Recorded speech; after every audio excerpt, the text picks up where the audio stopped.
Assalamualaikum warahmatullahi wabarakatuh. Perkenalkan, saya Selvianina Putri dengan NIM 21043122 dari jurusan Akuntansi Fakultas Ekonomi Universitas Negeri Padang.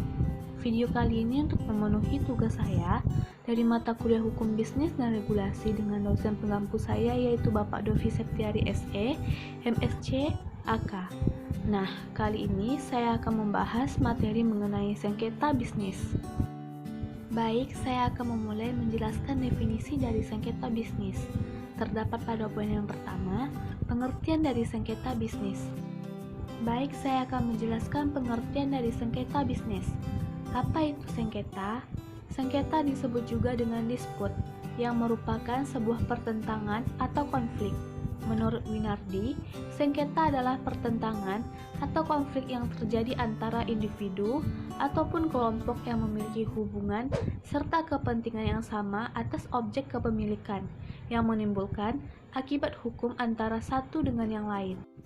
Sedangkan pengertian sengketa dalam hukum adalah perbedaan pendapat antar para pihak yang perbedaan tersebut memiliki akibat hukum dan karenanya dapat diberikan sanksi hukum bagi salah satu di antara keduanya.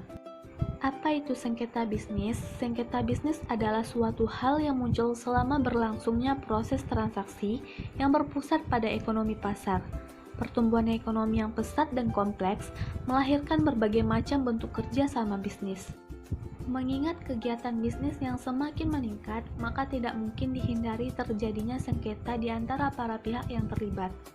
Sengketa muncul dikarenakan berbagai alasan dan masalah yang melatar belakanginya, terutama karena adanya konflik of interest di antara para pihak.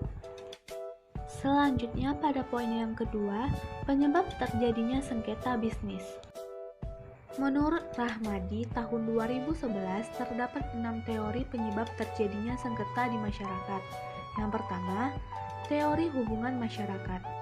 Teori hubungan masyarakat ini adalah terjadi karena adanya ketidakpercayaan kelompok dalam masyarakat. Teori ini memberikan solusi terhadap konflik-konflik yang timbul dengan cara meningkatkan komunikasi dan saling pengertian antara kelompok yang mengalami konflik, serta pengembangan toleransi agar masyarakat lebih bisa saling menerima keberagaman dalam masyarakat. Yang kedua, teori negosiasi prinsip.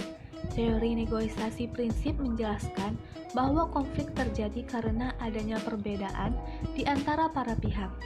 Teori ini berpendapat bahwa agar sebuah konflik dapat diselesaikan, maka pelaku harus mampu memisahkan perasaan pribadinya dengan masalah-masalah dan mampu melakukan negosiasi berdasarkan kepentingan dan bukan pada posisi yang sudah tetap. Yang ketiga, teori identitas. Teori ini menjelaskan bahwa konflik terjadi karena sekelompok orang merasa identitasnya terancam oleh pihak lain. Yang keempat, teori kesalahpahaman antar budaya.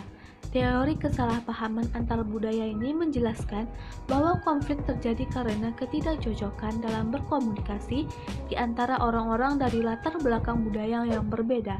Untuk itu, diperlukan dialog antara orang-orang yang mengalami konflik guna mengenal dan memahami budaya masyarakat lainnya. Yang kelima, teori transformasi. Teori ini menjelaskan bahwa konflik dapat terjadi karena adanya masalah ketidaksetaraan dan ketidakadilan serta kesenjangan yang terwujud dalam berbagai aspek kehidupan masyarakat, baik sosial, ekonomi, maupun politik. Teori ini berpendapat bahwa penyelesaian konflik dapat dilakukan melalui beberapa upaya seperti perubahan struktur dan kerangka kerja yang menyebabkan ketidaksetaraan, peningkatan hubungan, dan sikap jangka panjang para pihak yang mengalami konflik, serta pengembangan proses-proses dan sistem untuk mewujudkan pemberdayaan, keadilan, rekonsiliasi, dan pengakuan keberadaan masing-masing. Yang keenam atau yang terakhir, teori kebutuhan atau kepentingan manusia. Teori ini mengungkapkan bahwa konflik dapat terjadi karena kebutuhan ataupun kepentingan manusia tidak dapat terpenuhi oleh pihak lain. Berikutnya terdapat poin yang ketiga, macam-macam sengketa bisnis. Adapun macam-macam sengketa bisnis ini terbagi menjadi beberapa bagian, antara lain, yang pertama sengketa perniagaan, yang kedua sengketa perbankan, yang ketiga sengketa keuangan, yang keempat sengketa penanaman modal, yang kelima sengketaan perindustrian, yang keenam sengketa haki, yang ketujuh sengketa konsumen, yang kedelapan sengketa kontrak, yang kesembilan sengketa perusahaan, yang kesepuluh sengketa pekerjaan, yang kesebelas sengketa properti, dan yang ke-12 sengketa lainnya yang berkaitan dengan bisnis.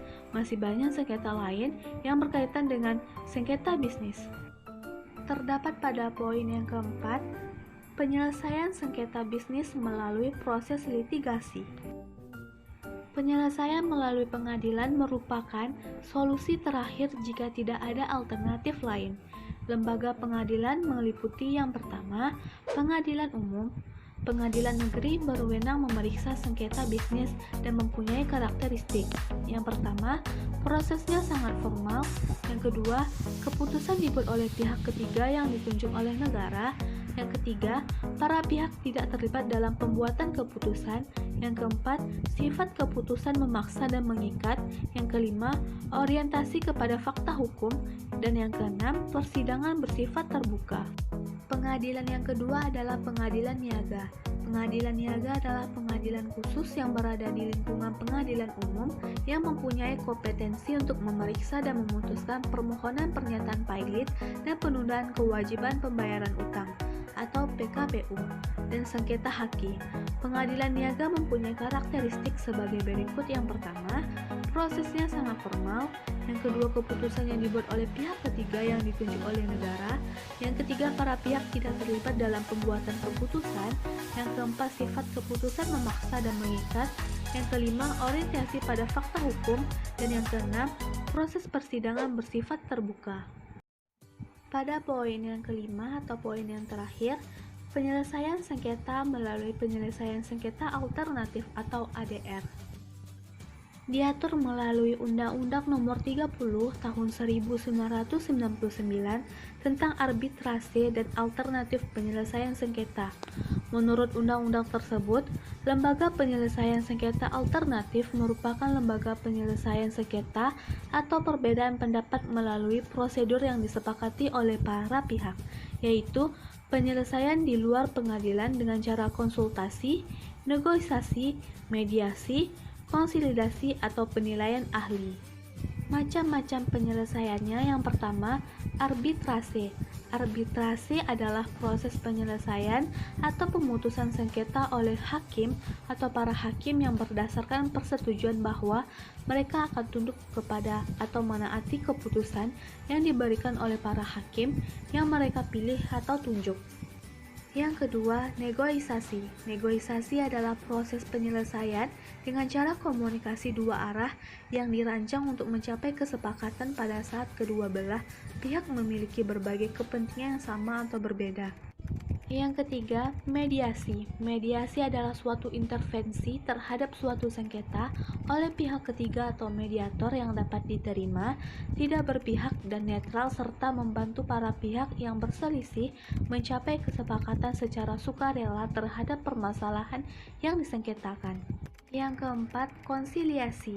Konsiliasi adalah suatu penyelesaian melalui seorang atau beberapa badan sebagai penegah yang disebut konsiliator, dengan mempertemukan atau memberi fasilitas kepada pihak-pihak yang berselisih untuk menyelesaikan perselisihannya secara damai.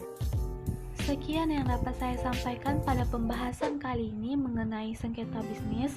Apabila terdapat kesalahan dalam penyampaian, mohon dimaafkan. Saya ucapkan terima kasih atas perhatiannya dan saya akhiri. Wassalamualaikum warahmatullahi wabarakatuh.